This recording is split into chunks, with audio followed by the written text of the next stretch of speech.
Hello friends. तो start करते हैं अपन न्यूमेरिकल एबिलिटी का जो मॉक पेपर 1 है 2025 के लिए। ओके, एनआईएसएल असिस्टेंट का। इसके पहले भी अपन ने रीजनिंग का पेपर सॉल्व किया जो है मॉक पेपर 1। इसके पहले का जो वीडियो रहेगा वो मॉक पेपर 1 है रीजनिंग का। अब उसी को अपन कंटिन्यू कर रहे हैं सेकंड वीडियो में जो मॉक पेपर न्यूमेरिकल एबिलिटी का है। इसमें भी अपन 35 क्वेश्चन सॉल्व करेंगे। रीजनिंग में भी अपन ने 35 क्वेश्चन सॉल्व किए। जो ये वीडियो देख रहे हो वो रीजनिंग का भी वीडियो देखिए ताकि आपका पूरा जो मॉक पेपर 1 है वो क्लियर हो जाए। इसके बाद भी मैं इंग्लिश का भी मॉक पेपर ऐड करूंगा जो मॉक पेपर 1 रहेगा। ऐसे टोटल अपन यहाँ पे minimum 15 to 20 mock paper solve करेंगे। ओके, जिन्होंने चैनल को अभी तक सब्सक्राइब नहीं किया वो चैनल को सब्सक्राइब कर लो ताकि नोटिफिकेशन थ्रू आपको वीडियोस मिल जाए। और प्लस अपन एसबीआई क्लर्क की भी सीरीज स्टार्ट करें तो उसके भी मॉक पेपर मैं यहाँ पे ऐड करूंगा। प्लस सेपरेट सेपरेट जो वीडियोस है टॉपिक वाइज जो वीडियोस है वो भी मैं यहाँ पे जल्दी ही अपलोड करूंगा ताकि आपकी अच्छे से प्रैक्टिस हो जाए। ओके, आप जितने मॉक पेपर सॉल्व करोगे प्लस जितना प्रैक्टिकल्स जो सब्जेक्ट वाइज क्वेश्चंस हैं वो अगर देखोगे तो इनडायरेक्टली अगर आप उसकी प्रैक्टिस करते हो तो डेफिनेटली आपका पेपर क्रैक हो जाएगा। ओके, लेकिन अगर आप में पेशेंस नहीं, आप पूरा वीडियो नहीं देखते हैं, सिर्फ थोड़ा देर देख के बाद में हाँ बाद में देख लेंगे तो मुझे आता है, अगर करेंगे तो डेफिनेटली पेपर क्रैक नहीं होगा। ओके, अगर पेपर आपको क्रैक करना है तो उसके लिए आपको करना पड़ेगा प्रैक्टिस, क्योंकि 30 सेकंड में अपने को एक क्वेश्चन को सॉल्व करना है और डायरेक्टली अगर सिर्फ वीडियो देखने से क्वेश्चन सॉल्व नहीं होगा। तो उसके लिए अपने को जैसे अपन यहाँ पे पेपर सॉल्व कर रहे हैं वैसे वैसे आप भी पेपर सॉल्व कीजिए ताकि आपकी प्रैक्टिस हो जाए। मैं आपको मिनिमम 15 मॉक पेपर्स यहाँ पे प्रोवाइड करूंगा प्लस सब्जेक्ट वाइज क्वेश्चंस अलग। मतलब आपकी इतनी प्रैक्टिस हो जाएगी कि आप खुद बोर हो जाओगे। जब आप पेपर के लिए जाओगे तब आपको लगेगा हाँ पेपर तो बहुत इजी आया था, है ना। ये कंसेप्ट अपने को यहाँ पे करना है। और मेरा मोस्ट ऑफ द फोकस मेरा यही रहता है कि आपकी अच्छे से प्रैक्टिस हो जाए। ओके, क्योंकि मेरी ऑफलाइन भी बैचेस है और मैं आपके लिए ये वीडियोस बनाता हूँ। ओके, तो चलिए स्टार्ट करते हैं अपन न्यूमरेबिलिटी का मॉक पेपर 1 जो अपने को 35 क्वेश्चन यहाँ पे सॉल्व करना है। ओके, और वीडियो को एक लाइक भी कर दीजिएगा ताकि मुझे भी मोटिवेशन मिल जाए कि मैं आपके लिए वीडियोस बना सकूं। तो देखिए 36 टू 50 के यहाँ पे डायरेक्शंस दिए अपने को। देखो डायरेक्शंस है अपने पास, study the following question carefully and choose the right question. मतलब टोटल अपने पास यहाँ पे 15 क्वेश्चंस है और 15 क्वेश्चंस जो है वो सिंप्लीफिकेशन के ऊपर डिपेंड है। अब सिंप्लीफिकेशन का मैंने एक सेपरेट वीडियो डाल के रखा है। ओके, वो भी आप देख लीजिएगा। वहां पे मैंने 100 क्वेश्चन सॉल्व करके बताए हैं कि अपने को कौन से टाइप के क्वेश्चंस आ सकते हैं, कैसे क्वेश्चंस आते हैं और उसको सॉल्व करने का क्या कंसेप्ट है। वो सारी चीजें मैंने सिंप्लीफिकेशन का जो वीडियो है प्लेलिस्ट में जो वीडियो है वो आप एक बार देख लीजिएगा। जिन्होंने प्लेलिस्ट को सेव नहीं किया वो प्लेलिस्ट को भी सेव कर लो ताकि नोटिफिकेशन को आपको डायरेक्टली पूरे कंसेप्ट जो है वो मिल जाए। तो देखिए 36 क्वेश्चन है यहाँ पे अभी। 5004 divide by 139 minus 6 of equals to X value. तो एक्स की वैल्यू अगर मुझे फाइंड करना है तो देखो यहाँ पे क्या किया है, 5004 डिवाइड बाय 139 माइनस 6। तो 5004 को अगर 139 से डिवाइड करते तो आंसर आता है 36 और 36 माइनस 6 करेंगे तो आंसर कितना आएगा यहाँ पे 30। इसलिए जो करेक्ट आंसर है वो क्या है यहाँ पे 30। ओके, इसको आप मैन्युअली सॉल्व करके देखिएगा तब जाके इसकी प्रैक्टिस होगी। ओके, मेरा कंसेप्ट यही है कि मैं आपको बता रहा हूँ लेकिन प्रैक्टिस करना आपके ऊपर डिपेंड। नेक्स्ट 37। अब देखो यहाँ पे ब्रैकेट्स का ही सॉल्यूशन है। -2 square bracket 2 -2 curly brackets and then normal parenthesis. ठीक है, तो अब अगर इसको सॉल्व करना है तो सबसे पहले अपन क्या करेंगे, नॉर्मल पैरेंथेसिस को सॉल्व करेंगे, देन उसके बाद कर्ली ब्रैकेट को सॉल्व करेंगे, देन उसके बाद स्क्वायर ब्रैकेट को सॉल्व करेंगे एंड देन उसके बाद -2 का कंसेप्ट। तो देखो एक्सप्रेशन में जो वैल्यू है तो सबसे पहले अपन ने क्या किया, यहाँ पे 2 + 2 मतलब 4 कर दिए। मतलब 2 - 2 इंटू 4। तो देन यहाँ पे 2 इंटू 4 तो यहाँ पे देखो -2 तो यहाँ पे कितना हो गया इनडायरेक्टली -6। बराबर है, तो यहाँ पे 4 2 जा 8, 8 माइनस -8 -2 मतलब -6। तो यहाँ पे ये जो -2 है, -2 यहाँ पे कंसेप्ट हुआ, तो यहाँ पे 2 - 8 मतलब यहाँ पे आंसर कितना है -6। तो करेक्ट आंसर कितना हो गया अपने पास यहाँ पे -6। मतलब हर ब्रैकेट को सेपरेट सेपरेट सॉल्व करते आइए तब अपने को इसका कंसेप्ट इजीली समझ में आ जाएगा। ओके, ब्रैकेट्स 3 ब्रैकेट्स दिया है, सबसे पहले जो इनर ब्रैकेट्स है सबसे पहला पैरेंथेसिस उसको सोल्व करना है, देन सेकंड ब्रैकेट को, एंड देन थर्ड ब्रैकेट के बाद -2 अपने को यहाँ पे सॉल्व करना है, क्योंकि बॉडमास का फॉर्मूला जो अपन बोलते हैं उसके हिसाब से उसको सॉल्व कर रहे हैं। नेक्स्ट 38। अब देखो यहाँ पे बोला 3640 डिवाइड बाय 14 इंटू 16 प्लस 340। तो देखो अगर अपन यहाँ पे 3640 को डिवाइड बाय अगर 14 करते तो यहाँ पे आंसर आता है 260। 260 इंटू 16 करेंगे तो आएगा 4160, और 4160 प्लस 340 करेंगे तो 4500। यहाँ पे क्या आएगा आंसर? तो यहाँ पे लिस्ट में 4500 है नहीं, तो आंसर कितना आएगा? None of these. ओके, मतलब क्वेश्चन को समझिएगा, क्वेश्चन को नहीं तो आप क्या करेंगे, सबसे पहले ये दोनों का एडिशन करेंगे, फिर डिवाइड करके दोनों का मल्टीप्लीकेशन करेंगे, वो रॉन्ग हो जाएगा। Okay, next 39। अब देखो यहाँ पे बोला है कि 100 into 10 minus 100 plus 2000 divide by 100। तो अब देखो यहाँ पे सबसे पहले मल्टीप्लीकेशन और ये डिवीजन अपन सॉल्व करेंगे, तो 1000 माइनस 100 एज इट इज लिखा, और 2000 को अगर 100 से डिवाइड करेंगे तो 20। देन उसके बाद अपन ने क्या किया, दोनों को एडिशन कर दिया और 100 को माइनस कर दिया, तो आंसर कितना आया? 920। तो करेक्ट आंसर जो है वो क्या है अपना? 920। Okay, next 40। अब देखो यहाँ पे 4 plus 4 into 18 minus 6 minus 8 divide by 123 into 6 minus 146 into 5, बराबर है। अब इसको अगर सॉल्व करते हैं तो देखो इनडायरेक्टली यहाँ पे अपने को क्या करना है, 4 इंटू 18 इंटू 4 मतलब होगा 72, तो 4 प्लस 72 माइनस 6 माइनस 8। अब यहाँ पे इनको अगर दोनों को अगर मल्टीप्लाई करते हैं और माइनस, बराबर है, तो 123 इंटू 6 मतलब हो गया 738 माइनस 146 इंटू 5 करेंगे तो 730।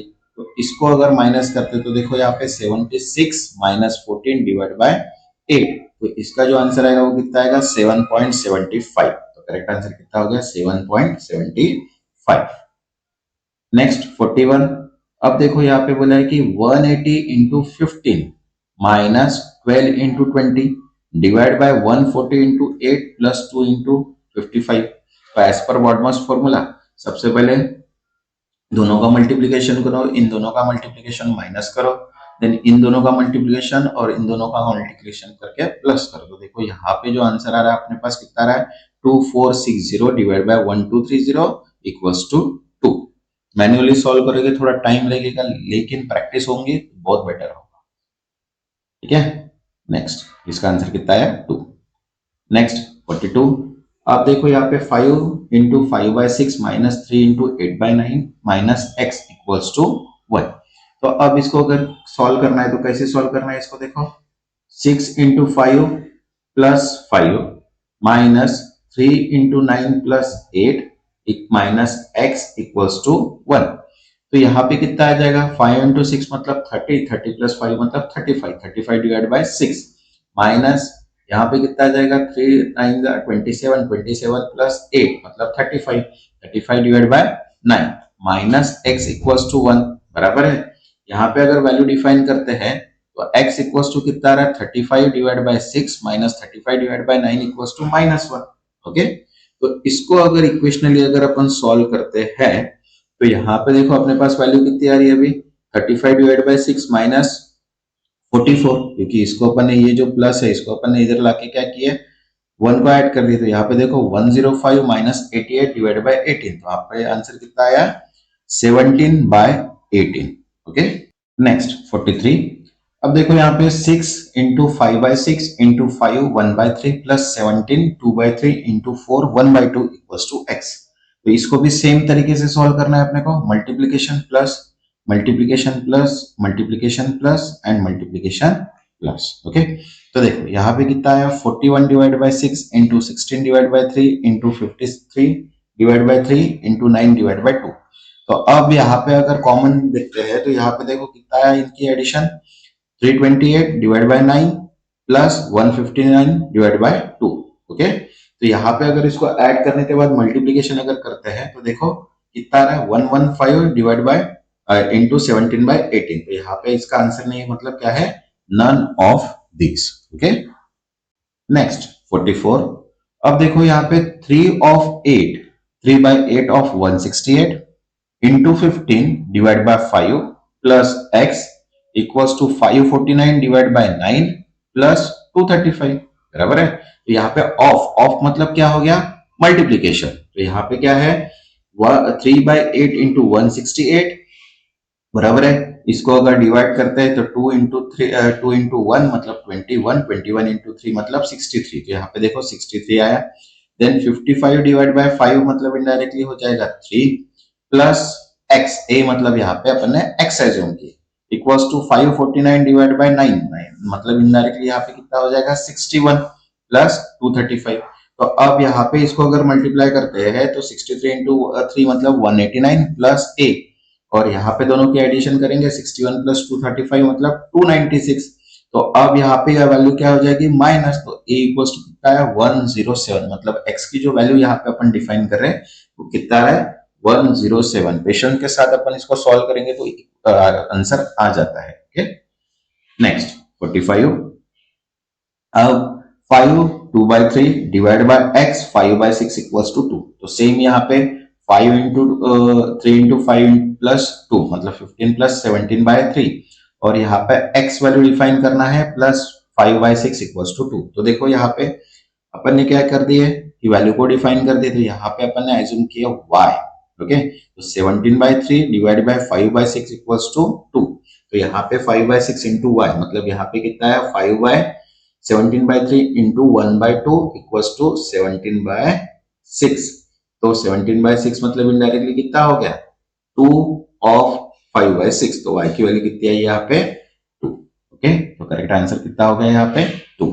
इक्वेशन को सॉल्व कीजिएगा। Okay, next 46। अब देखो 10,300.88 divide by 55.94 plus 62.95 equals to x। तो अब अगर ये अप्रोक्सीमेशन अगर है तो अप्रोक्सीमेशन में अपन क्या करेंगे, यहाँ पे वैल्यू को अपने को थोड़ा चेंज करना पड़ेगा। तो यहाँ पे देखो 10,300.88 है तो इसको 10,304 कर देंगे। ये जो 55.94 है इसको 56 कर देंगे, प्लस यहाँ पे 62.95 है तो इसको 63 कर देंगे। देखिए यहाँ पे अपन ने कर लिया। देन यहाँ पे क्या करना है 10304 डिवाइड बाय 56 प्लस 63। 184 यहाँ पे डिवाइड का आंसर आएगा प्लस 63 मतलब आंसर कितना हो गया 247।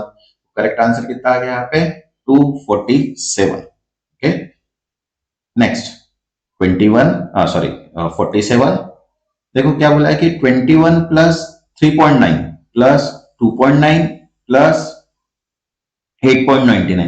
तो यहाँ पे भी अपन क्या करेंगे, या इसको अप्रोक्सीमेशन अगर है तो 3.9 को कितना करेंगे 4 करेंगे, 2.9 को भी 3 करेंगे एंड 8.99 को 9 करेंगे। तो ये देखो 21 प्लस 4 इंटू 3 प्लस 9।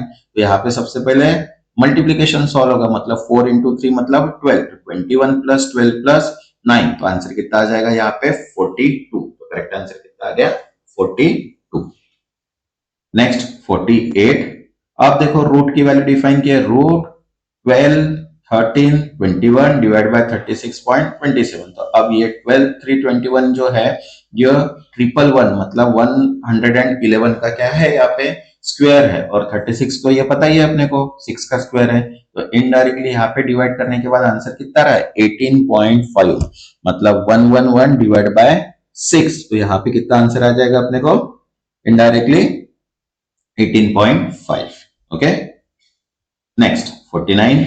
अब देखो 50,550 क्या है 50,550 डिवाइड बाय 50 इंटू 5। तो सबसे पहले क्या सॉल्व होगा, यहाँ पे इसको सॉल्व करेंगे, या डिवाइड है तो डायरेक्ट इसके नीचे ला लेंगे एंड देन फिर उसके बाद कट करते जाएंगे। ये कट हो गया, ये कट हो गया 5 से, उसके बाद यहाँ पे 105 एंड 5 डिवाइड बाय, तो यहाँ पे कितना है 2.202.2 मतलब अप्रोक्सीमेटली कितना आंसर आएगा 200। यहाँ पे जो आंसर आया वो कितना आया 200। Okay, next 50। अब देखो यहाँ पे क्या है 22.9889 divide by x equals to 23। अब यहाँ पे जो इक्वल वैल्यू है तो देखो 23 डिवाइड बाय x, तो यहाँ पे इनडायरेक्टली कितना आएगा 23 डिवाइड बाय 23 मतलब 1। करेक्ट आंसर कितना आ गया यहाँ पे 1। सॉल्व करना बेटर है, जितनी प्रैक्टिस करोगे उतना पेपर इजी लगेगा। Okay, next. अब देखो यहाँ पे डायरेक्शन चेंज हो गए, 51 टू 60 का डायरेक्शन है अभी, ठीक है। डायरेक्शन में ये सारे जो है ये अभी मिक्स क्वेश्चन है, जिसमें हर चीज के क्वेश्चंस अपन सॉल्व करेंगे। अब देखो यहाँ पे जो क्वेश्चंस है वो टाइम डिस्टेंस के भी है, वर्क के भी है, उसके बाद सिंपल इंटरेस्ट, कंपाउंड इंटरेस्ट, ये सभी के हैं। तो इन सभी के अपन एक सेपरेट सेपरेट वीडियोस भी बनाने वाले हैं, जिसमें अपन मिनिमम 25 to 30 क्वेश्चंस लेंगे, क्योंकि ये थोड़े लॉन्ग क्वेश्चन है, हो सकता है कि 50 क्वेश्चंस भी ले ले। ओके, मिनिमम अगर एक टॉपिक के ऊपर सपोज टाइम डिस्टेंस है या वर्क टाइम है या फिर सिंपल इंटरेस्ट है, कंपाउंड इंटरेस्ट है, इसके ऊपर अगर एक एक टॉपिक के अपन 50 क्वेश्चंस भी अगर सॉल्व कर लेते हैं और फॉर्मूलाज अपने माइंड में सेट हो जाते हैं, तो अपन कोई भी क्वेश्चंस को इजीली सॉल्व कर सकते हैं, क्योंकि अपन यहाँ पे मॉक पेपर तो कंटिन्यू पढ़ ही रहे, बराबर है। 15 mock paper plus topic wise भी अगर क्वेश्चंस यहाँ पे अपन कवर करेंगे तो ऑलमोस्ट अपना जो टॉपिक है 20 डेज में कंप्लीट हो जाएगा। ओके, तो चलिए स्टार्ट करते हैं अपन। देखिए 51 का क्वेश्चन है, a paint of the ceiling room of the length is 5 centimeter and breadth is 12 centimeter in 12 hours। मतलब एक रूम का लेंथ जो है 5 सेंटीमीटर और ब्रेथ जो है 12 सेंटीमीटर, उसको अपन पेंट कर रहे हैं 12 आवर्स में। But we can paint the ceiling of room length of 10 centimetre and breadth 5 centimetre in 10 hours. जो बी है वो 10 सेंटीमीटर की लेंथ और 5 सेंटीमीटर की जो रूम है ब्रेथ, वो 10 आवर्स में कंप्लीट कर रहे हैं। तो how long will A plus A and B together take the paint the ceiling room of length of 15 centimetre and breadth of 20 centimetre. तो यहाँ पे मैन एंड वर्क का सिंपल सा फॉर्मूला यहाँ पे क्या होगा, अप्लाई होगा, बराबर है। तो वही फॉर्मूला अपने ऊपर यहाँ पे अपने को क्या करना है, सेट करना है। जब तक अपन फॉर्मूला अपने को पता नहीं रहेगा, अपन इसके क्वेश्चंस भी सॉल्व नहीं कर पाएंगे। ओके, तो सिंपल सी बात है कि यहाँ पे अपने को अगर क्वेश्चन सॉल्व करना है तो क्या करना पड़ेगा, यहाँ पे देखो सिंपल सा फॉर्मूला यहाँ पे अप्लाई करना है। Man 1 day 1 equals to man 2 day 2 divide by work 1 divide by work 2। मतलब क्रॉस मल्टीप्लीकेशन अगर करेंगे तो इसमें क्या हो जाएगा, m1 d1 w2 and m2 d2 w1। तो यहाँ पे अपने को सारी चीजें क्या है, गिवन दी हुई है, तो उसके हिसाब से अपन क्या करेंगे, इसको सॉल्व करेंगे। तो देखो अपने को a की जो वैल्यू है वो कितनी है, 5 इंटू ए की जो वैल्यू है कितना है, 12 इंटू 5 इंटू 12, बराबर है। एंड देन उसके बाद बी की जो वैल्यू दी थी वो 10 इंटू 5 इंटू 10। तो इसको देखो a into 12 into 10 into 5 equals to B into 10 into 12 into 5। तो यहाँ पे अगर देखते हैं तो एरिया ऑफ रूम कितना है अपने पास, 10/5 एंड 12/5, जो ऑलरेडी अपने ए एंड बी की दी हुई है, बराबर है। तो रेशियो दोनों का कितना आ गया यहाँ पे देखो 1:1। तो अपने को अभी कितना रूम का कवर करना है, 15/20 का। तो देखो ए एंड बी का अगर देखते हैं टुगेदर, तो टुगेदर अगर दोनों का अगर देखते हैं तो 60 सेंटीमीटर, तो 12 डिवाइड बाय 2 मतलब कितना हो गया इनडायरेक्टली 6 आवर। तो अगर time taken A and B together to paint लेते तो देखो 15 इंटू 20 मतलब इनडायरेक्टली क्या है 6 इंटू 15 इंटू 20 डिवाइड बाय 60। तो कितना आवर्स लग रहा है उसको, 30 आवर्स। तो जो सीलिंग है 15/20 की कवर करने में दोनों को कितना आवर्स लगेगा, 30 आवर्स यहाँ पे टाइम लगेगा। ओके, इतना समझ में आ गया। नेक्स्ट, अब क्वेश्चन नंबर है 52। अब देखो यहाँ पे इन्वेस्टमेंट का दिया है, बराबर है। तो इन्वेस्टमेंट के भी अपन सेपरेट क्वेश्चन सॉल्व करेंगे ही करेंगे। ओके, जिन्होंने अभी तक चैनल को सब्सक्राइब नहीं किया वो चैनल को सब्सक्राइब कर लो और वीडियो को लाइक कर दो, ताकि मुझे भी मोटिवेशन मिल जाए। ओके, तो देखिए 52 क्वेश्चन है अपने पास। क्या बोला है, ए 52 में देखो ए and be started a business by investing in the ratio 7:10। C joined after 3 months with the investment 1.5 times that of A. Okay. At the end of 1 year, out of total profit, C share was 12,600. What was the total profit in rupees? तो देखो क्या बोला है, A का जो investment है वो कितना है 7x, B का जो इन्वेस्टमेंट है वो कितना है 10x। यहाँ पे बोला है कि ए एंड बी ने जो 7:2 का 7:10 का जो रेशियो है उसके हिसाब से क्या किया है, इन्वेस्ट किया है, बराबर है। अब सी ने जो ज्वाइन किया है वो 3 मंथ से, लेकिन वो कितना है 1.5 टाइम्स मतलब 1.5 ओके ऑफ द किसका है ए का। तो देखो 1.5 इंटू 7x तो कितना आ गया यहाँ पे 7.5, मतलब इनडायरेक्टली जो सी का जो शेयर है वो कितना है 10.5 का है। तो रेशियो अगर देखते हैं तो देखो 7x जो है वो 12 मंथ के लिए है, तो यहाँ पे देखो 7x इंटू 12 की है। बी जो है वो 12 मंथ के लिए है, तो 10x इंटू 12 की है।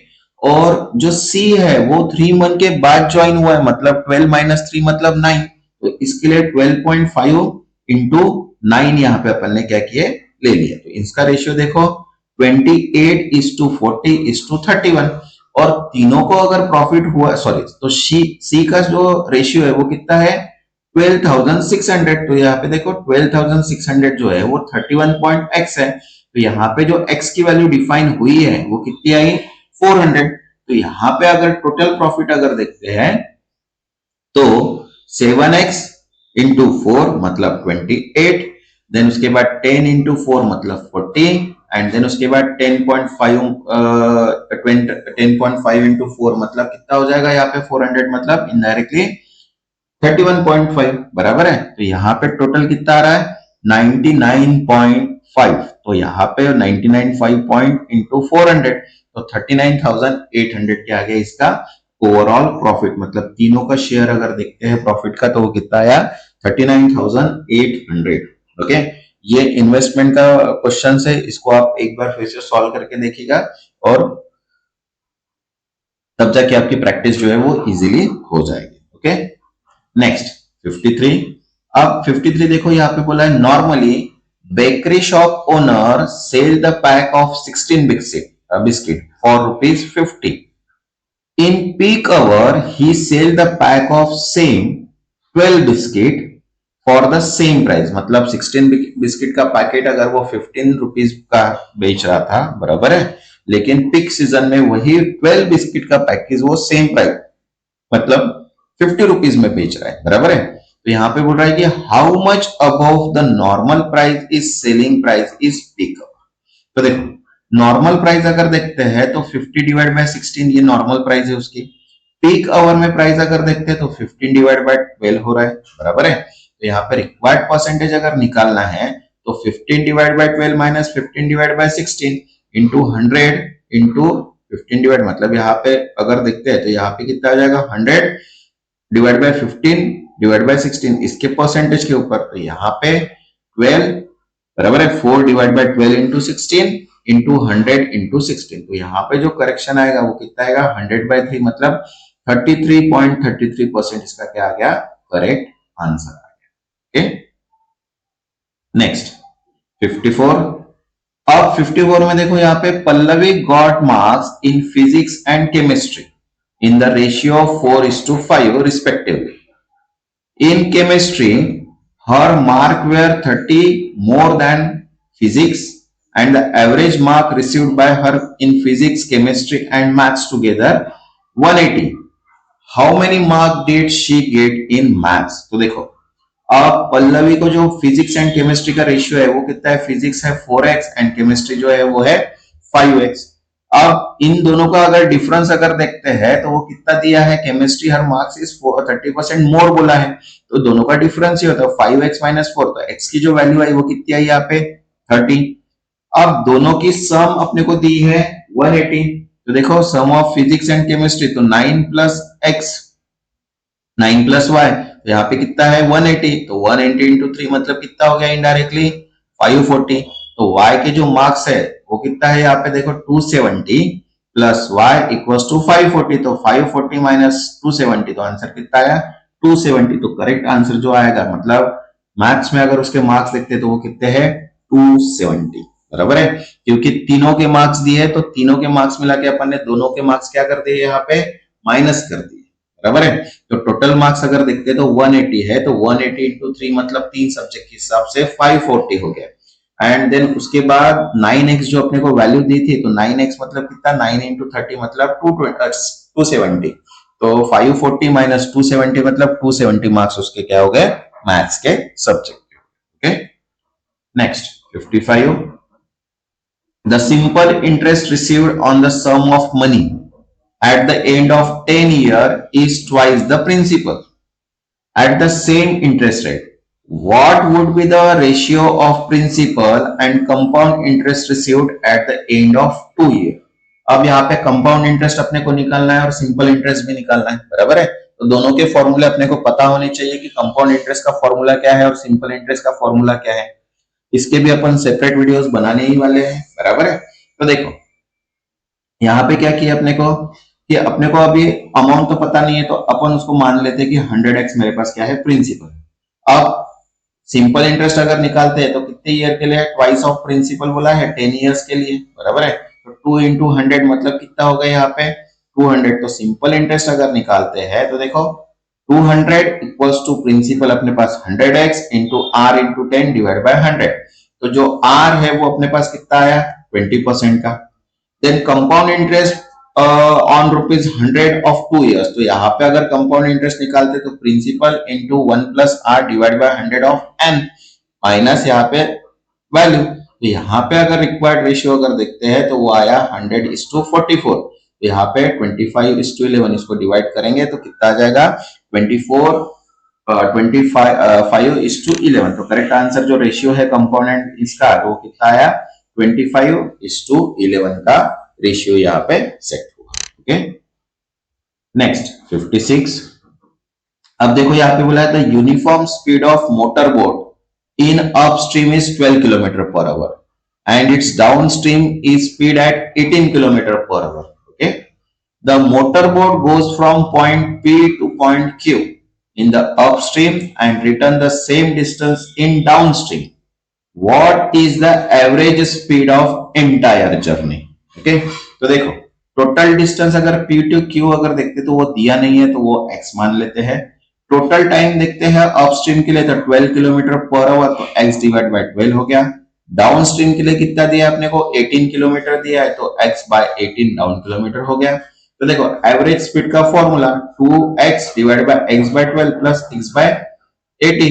तो यहाँ पे अगर इसको सॉल्व करते हैं अपन इक्वेशनली तो यहाँ पे जो आंसर आ रहा है वो कितना आ रहा है 44.4 पर आवर। तो यहाँ पे देखो 44.4 आवर क्या है अपना करेक्ट आंसर हो गया। Okay, next 57।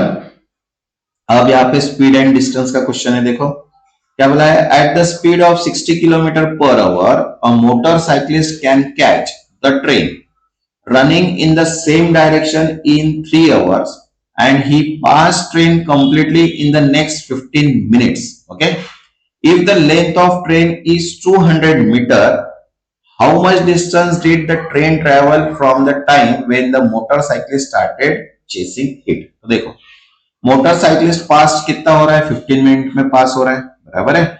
अब देखो स्पीड ऑफ ट्रेन अगर देखते तो वो है अपने पास x किलोमीटर क्योंकि दिया नहीं है, बराबर है।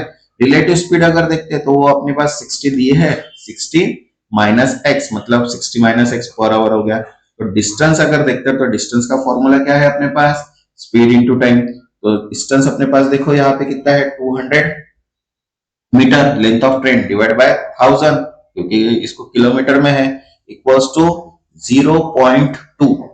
ओके, तो यहाँ पे देखो कितना आ रहा है 60 minus x into 15 divide bye 60 जो अपने को दिया है यहाँ पे 15 मिनट्स और ये 16 पर किलोमीटर। तो यहाँ पे 0.8 की जो वैल्यू आ रही है वो कितनी आ रही है x की वैल्यू 59.2, बराबर है। तो यहाँ पे मोटरसाइकिलिस्ट पास्ट इन 3 hours अगर देखते तो 13 डिवाइड बाय 4 hours, बराबर है।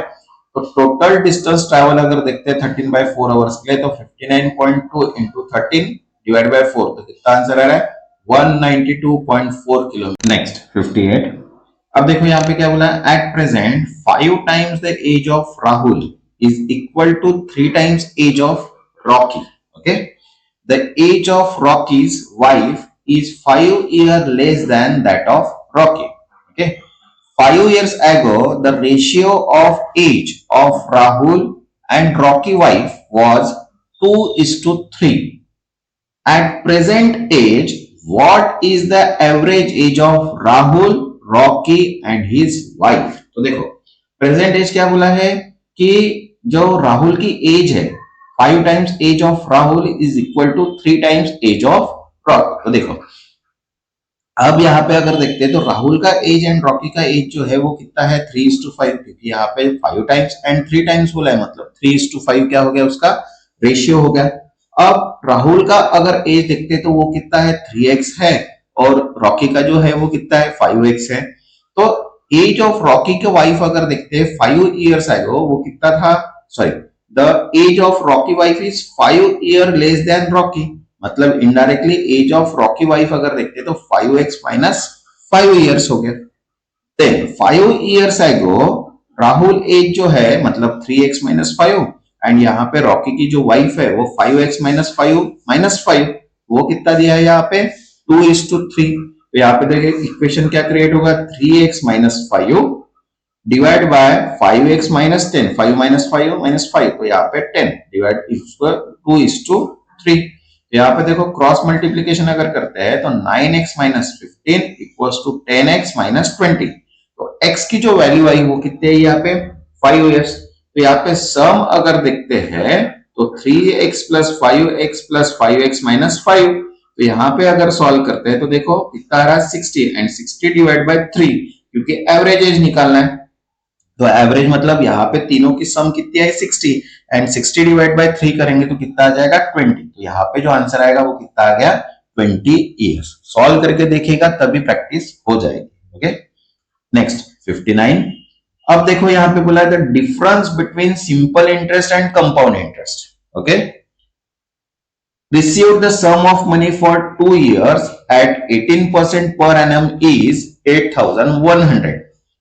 How much amount in lakh will be received at 5 year under simple interest on same sum of money at the same rate of interest? Okay, तो देखो अपने को क्या दिया है, सम ऑफ मनी जो दिया है वो है x, अपने एज्यूम कर लिया, डिफरेंस दिया है। अब डिफरेंस दोनों का देखो, यहाँ पे डिफरेंस दिया है जो 2 years का सम है एंड 5 year का जो सिंपल इंटरेस्ट है वो। तो देखो x into 1 plus 18 divide by 100 minus x into 2 into 18 divide by 100। तो compound interest and simple interest का जो डिफरेंस है वो कितना है 8,100। तो अब इसको अगर सॉल्व करते हैं तो जो x की वैल्यू डिफाइन हो रही है यहाँ पे कितना हो रहा है 2,50,000। तो 2,50,000 के ऊपर 5 years का 18% के हिसाब से अगर सिंपल इंटरेस्ट निकालते हैं तो वो होता है 2,25,000। ओके, तो 2,25,000, तो यहाँ पे 2,50,000 ओके प्लस 2,25,000, तो यहाँ पे कितना है 47, मतलब 4,75,000 क्या हो गई उसका टोटल सम इंटरेस्ट हो गया। आंसर कितना आ गया 4.7.5 लाख। Okay, next 60। अब देखो यहाँ पे the length and breadth and height of rectangle base godown mean storage room are in the ratio of 3:5:4 respectively. If the area of floor of godown is 300 square meter, then how much money will be required to paint all the surface of godown except the floor at the rate of 2.5 square meter? तो देखो length दिया है 3x, breath दिया है 5x and height दिया है 4x, जो ratio दिया है वो। अब टोटल एरिया अगर देखते हैं तो लेंथ इंटू ब्रेथ मतलब 3 इंटू 5 मतलब कितना होगा यहाँ पे 300 स्क्वायर मीटर। देखो यहाँ पे है तो जो x इंटू एक्स जो वैल्यू आ रही है वो कितनी आ रही है 20 स्क्वायर पर मीटर। तो टोटल एरिया अगर देखते हैं तो 2 into length into height plus breadth into height plus length into breadth. तो इसको अगर इक्वेशनली अगर सॉल्व करते हैं 1,500 क्या आ रहा है उसका टोटल एरिया आ रहा है एक्सेप्ट फ्लोर, और जो रिक्वायर्ड कॉस्ट है वो कितनी है 2.5 स्क्वायर मीटर। तो 1580 इंटू 2.5, आंसर कितना आएगा 3950। तो यहाँ पे करेक्ट आंसर कितना आएगा 3950 रुपीज। Okay, next 61। अब देखो यहाँ पे 61 टू 65 के डायरेक्शंस चेंज है अपने पास। देखो क्या बोला है find the missing element in the given series. अब अपने को मिसिंग एलिमेंट निकालना है। तो देखो सीरीज है अपने पास 860, 739, 658, 609, और जो x है वो यहाँ पे है एंड देन 575। तो अब यहाँ पे अपने को पता चल रहा है कि यहाँ पे जो वैल्यू हो रही है वो क्या हो रही है माइनस हो रही है। वैल्यू क्या जा रही है यहाँ पे माइनस। तो यहाँ पे अगर डिफरेंस अगर देखते हैं तो यहाँ पे डिफरेंस कितना आ रहा है इनडायरेक्टली जो है 121 का डिफरेंस है यहाँ पे। इन दोनों का अगर डिफरेंस अगर देखते हैं तो कितना डिफरेंस आ रहा है यहाँ पे 121 समथिंग, बराबर है। तो 121 का अगर डिफरेंस अगर देखते हैं तो देखो यहाँ पे मैंने पैटर्न बनाया 860 में से अगर 11 का स्क्वायर माइनस कर दे तो आंसर कितना आ रहा है 739, बराबर है। 739 में से यहाँ पे 9 का स्क्वायर अगर माइनस करते हैं तो कितना आ रहा है 658। देन उसके बाद 658 में से 7 का डिफरेंस अगर 7 का स्क्वायर माइनस करते तो 609। अब 609 में से 5 का स्क्वायर अगर करते तो आंसर कितना रहा है 584। तो यहाँ पे जो आंसर आएगा वो कितना आएगा 584। 584 ये वाला, ये देखो 548 भी दिया है, कभी कभी भूल के अपन ये क्लिक कर देते हैं। ओके, तो 584 क्या है इसका करेक्ट आंसर है। मतलब जो सीरीज है वो क्या है ऑड नंबर के स्क्वायर की सीरीज है। Okay, next 62। अब देखो यहाँ पे 3, 13, 39, 89 और यहाँ पे 293। तो यहाँ पे देखो वैल्यू जो हो रही है वो बढ़ रही है। किससे बढ़ रही है यहाँ पे देखो, यहाँ पे देखो 3 प्लस 3 स्क्वायर प्लस 1 मतलब 9 प्लस 1 10, तो 10 प्लस 3 मतलब 13। देन 5 का स्क्वायर प्लस 1, 7 का स्क्वायर प्लस 1, 9 का स्क्वायर प्लस 1। तो 89 में 9 का स्क्वायर प्लस 1 ऐड करेंगे तो आंसर कितना रहा है यहाँ पे 171। तो जो मिसिंग टर्म है वो कौन सी है 171। ओके, इसके भी मैं आपको मिनिमम 100 क्वेश्चंस बताऊंगा जो सीरीज के हैं, डिफरेंट डिफरेंट टाइप के जो सीरीज है पैटर्न है उसके भी अपन सेपरेटली 100 क्वेश्चन सॉल्व करेंगे, ताकि जो मिसिंग पैटर्न का क्वेश्चन है या फिर नंबर सीरीज कंप्लीशन का क्वेश्चन है वो आपके पूरे कंसेप्ट क्लियर हो जाए। पूरे पैटर्न में वहां पे एक्सप्लेन करूंगा सेपरेट वीडियो में। Okay, next 63। अब देखो यहाँ पे बोला है 10, 15, 24। यहाँ पे x की वैल्यू डिफाइन करना है, देन 54, 75, 100। तो यहाँ पे भी अपने को कितने का 5 का डिफरेंस है, फिर यहाँ पे 9 का डिफरेंस है, मतलब इनडायरेक्टली ऑड नंबर का कहीं तो भी डिफरेंस है। देखो 5 प्लस 9 प्लस 13 मतलब 24 प्लस 13 अगर करते हैं तो कितना आ रहा है 37। तो यहाँ पे जो x की वैल्यू है वो क्या है 37। देन 37 में अगर 17 ऐड करते हैं तो देखो यहाँ पे 54 नेक्स्ट आंसर आ रहा है। Okay, next 64। अब देखो यहाँ पे 1, 3, 4, 7, 11, 18। देन उसके बाद यहाँ पे x की वैल्यू डिफाइन कर रहा है। तो यहाँ पे देखो सीरीज अगर दे रही है तो 1 प्लस 3 4 हो रहा है, 4 प्लस 3 7 हो रहा है, देन 7 प्लस 4 11 हो रहा है, एंड 11 प्लस 7 18 हो रहा है, एंड देन 18 प्लस 11 अगर देखते तो कितना हो जाएगा 29। मतलब जो नेक्स्ट वैल्यू है वो प्रीवियस मतलब फिबोनाची सीरीज का जो एग्जांपल्स है वैसे यहाँ पे आंसर कैलकुलेट हो रहा है। तो यहाँ पे जो आंसर आएगा वो कितना आएगा 29। नेक्स्ट 65। अब देखो 3, 2, 3, 6 x की वैल्यू, देन 37.5 एंड 11.5 यहाँ पे दी है। तो अब यहाँ पे देखो ये मल्टीप्लीकेशन का ही कंसेप्ट दिख रहा है। तो यहाँ पे देखो 3 इंटू 0.5 प्लस 0.5 मतलब हाफ, हाफ प्लस पॉइंट मतलब यहाँ पे 2 आंसर है। फिर 2 इंटू 1 प्लस 1 3 आया, फिर 3 इंटू 1.5 मतलब वैल्यू जो है वो 0.5 से क्या हो रही है इंक्रीज हो रही है। तो यहाँ पे 6 के बाद कितना आएगा देखो 1.5 के बाद 2, तो 6 इंटू 2 प्लस 2 यहाँ पे कितना आ रहा है 14। तो यहाँ पे जो करेक्ट आंसर आया वो कितना आया 14। ओके, अब नेक्स्ट फिर से डायरेक्शन चेंज है। देखो question number 66 to question number 70। अब यहाँ पे 5 चार्ट्स दिया है अपने को। ओके, तो चार्ट का भी मतलब जो डेटा इंटरप्रिटेशन का क्वेश्चन है उसका भी अपन एक सेपरेट वीडियोस बनाएंगे। ऑलरेडी मैंने एलबीओ में भी बनाया था, वो भी आप देख सकते हो, लेकिन एसबीआई के लिए मैं यहाँ पे एसबीआई एंड एनआईएससीएल के लिए सेपरेट वीडियोस बनाऊंगा। ओके, जो क्वेश्चन थोड़े डिफरेंट रहेंगे। ओके, क्योंकि यहाँ पे ज्यादा जो क्वेश्चन है वो लॉन्ग क्वेश्चंस नहीं आते, सिंपल क्वेश्चंस रहते हैं। ओके, एलबीओ में थोड़े हार्ड क्वेश्चंस थे लेकिन यहाँ पे सिंपल क्वेश्चंस रहेंगे। ओके, इसका भी सेपरेट वीडियोस मैं बनाऊंगा, वो भी आप देख लीजिए। जल्दी जल्दी मैं यहाँ पे डेटा पोस्ट करूंगा ताकि एनआईसीएल की जो एग्जाम है वो आपकी क्रैक हो जाए। ठीक है, तो देखिए अब देखो यहाँ पे क्या बोला है, the basic fuel expenditure of country is dominated by 4 major usage, that is domestic, transport, industry and electricity. In 1992, the total amount of energy used was equivalent to 600 million tons of coal. तो देखो 5 industries दी है अपने को, domestic है, transport है, other है, electricity and industry, बराबर है। अब इसके ऊपर से अपने को क्वेश्चंस डिफाइन करना है, क्वेश्चंस निकालना है। तो देखो क्या बोला है question number 66, the energy consumed for other purpose is approximately what percentage of total energy consumed for other 4 major uses in 1992.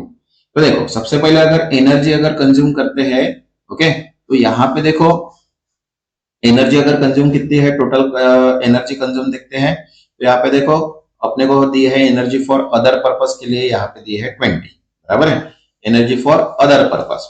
अब total energy use for 4 major areas, अगर इनकी अगर अपन एडिशन करते हैं तो देखो इनकी एडिशन कितनी आ रही है 340, तो 20 डिवाइड बाय 340 इंटू 100, तो आंसर कितना रहा 5.88, मतलब 6% अप्रोक्सीमेट उसका क्या आएगा यहाँ पे आंसर आएगा। इसको क्वेश्चन को बराबर प्रॉपर आप रीड कीजिएगा, सॉल्व करके देखिएगा, ऑटोमेटिकली आंसर आ जाएगा। नेक्स्ट 67, अब देखो यहाँ पे क्या बोला है, what is the difference between energy use for domestic purpose and other purpose contain 99, तो अदर पर्पस 20% है और डोमेस्टिक पर्पस 45% है, तो 45 माइनस 20 तो 25%, तो यहाँ पे 600 डिवाइड बाय 360 इंटू 25, तो यहाँ पे कितना है 41.67 मिलियन टन, क्योंकि other purpose and energy use for domestic purpose का डिफरेंस अपने को निकालना है, बराबर है।